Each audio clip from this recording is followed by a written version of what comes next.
warahmatullahi wabarakatuh. Perkenalkan, nama saya Rifki Muhammad Rahma dari kelas 11 Tabit 09.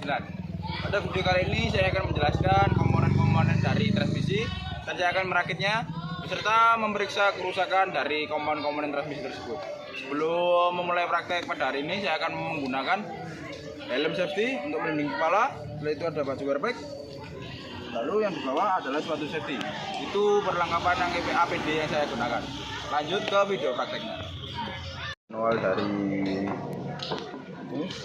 sebelumnya kita bongkar terlebih dahulu dalam transmisi manual menggunakan alat yaitu kunci T12.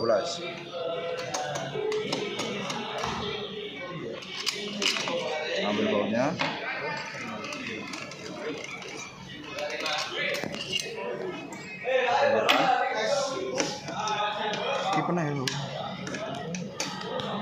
Oke, kita buka bautnya hingga terlepas semua.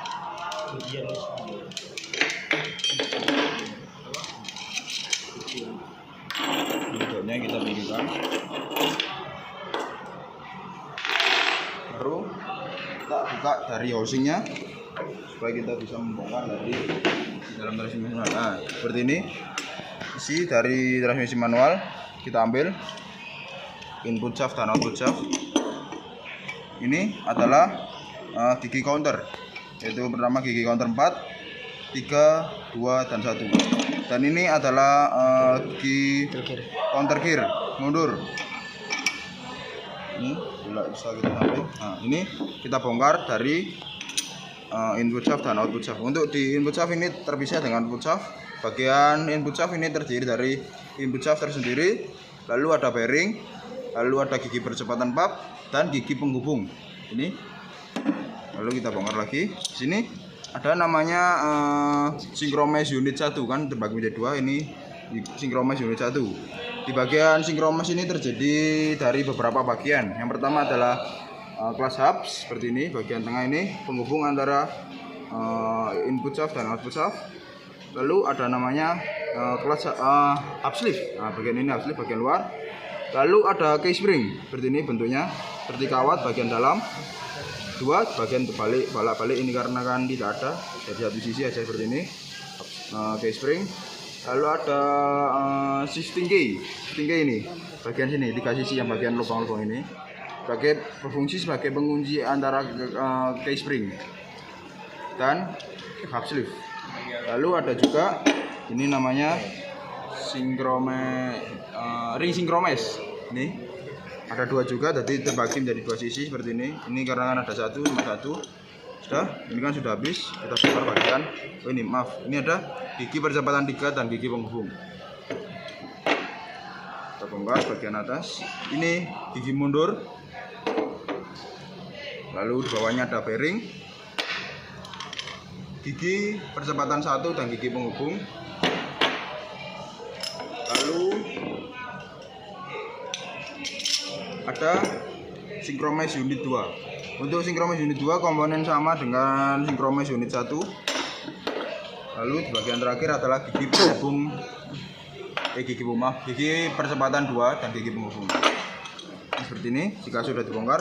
Lalu ini ada ini juga ada namanya polar.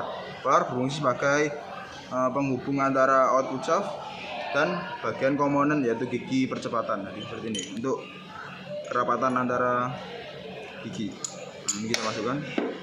Nah, ini bagian yang sudah terbongkar. Ini juga ada namanya counter shaft. Gigi counter shaft, counter shaft mundur. Sudah.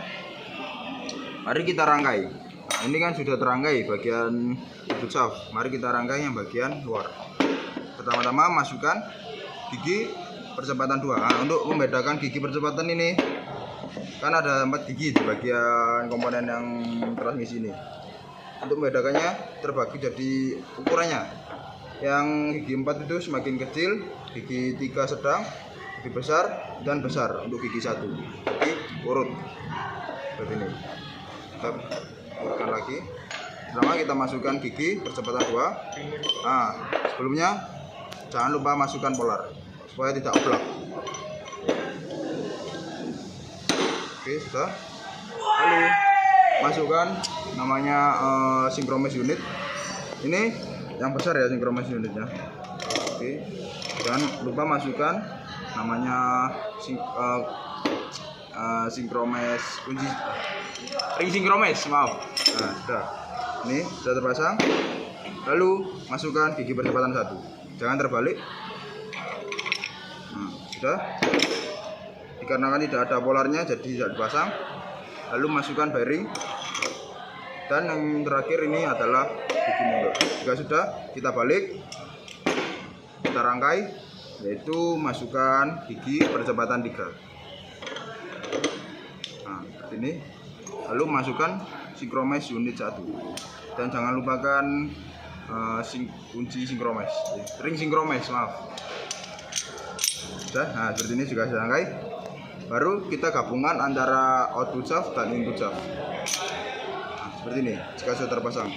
Ini berongga. Nah, sebelumnya tadi kita cek dulu menggunakan visual apakah ada kerusakan di bagian komponen-komponen dari transmisi ini.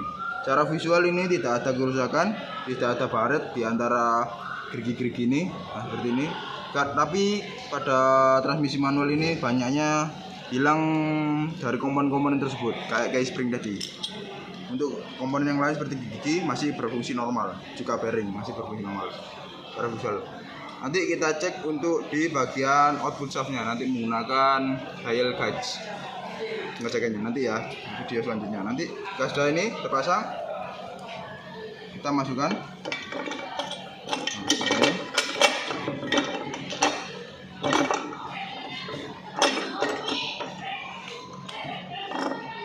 Nah, ini pastikan antara gigi counter shaft dan gigi percepatan ini sejajar. Jadi counter shaft dan giginya ini bergerak secara bersamaan. Nah, seperti ini. Oke. Lalu bagian ini jangan lupa pasang. Ini adalah gigi counter.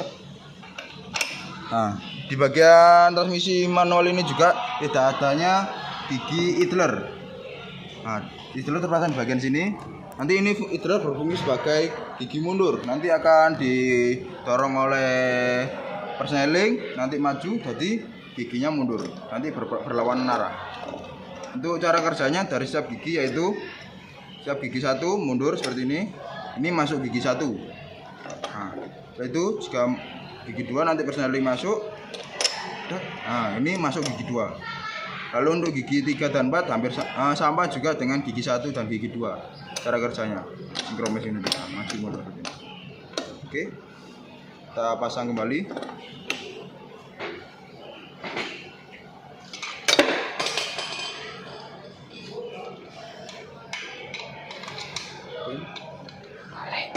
Oh ya, maaf, terbalik.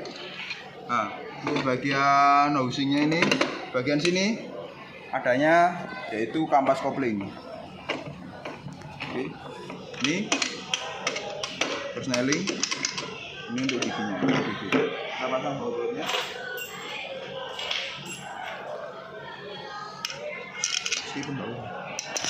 Terpasang, kita rapatkan lagi menggunakan kunci T.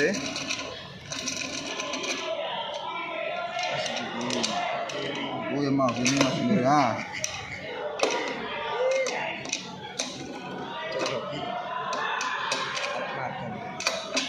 Oke, kita rapatkan setiap bautnya.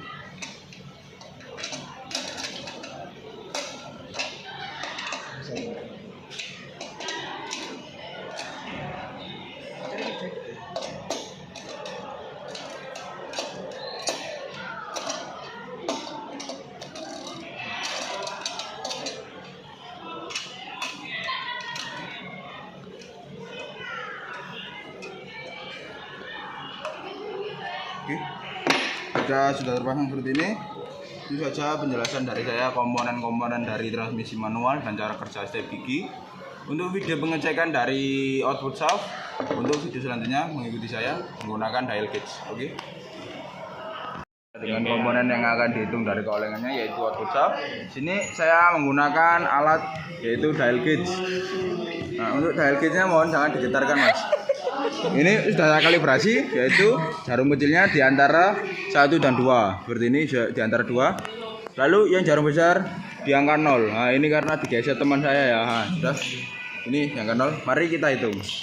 Ini titik awal untuk standar dari output shaft ini yaitu 0,6 mm. Jadi jika melebihi 0,6 mm perlu diganti output shaftnya. Nah, kita tandai di awal-awalnya, kita titiri, sudah kita putar.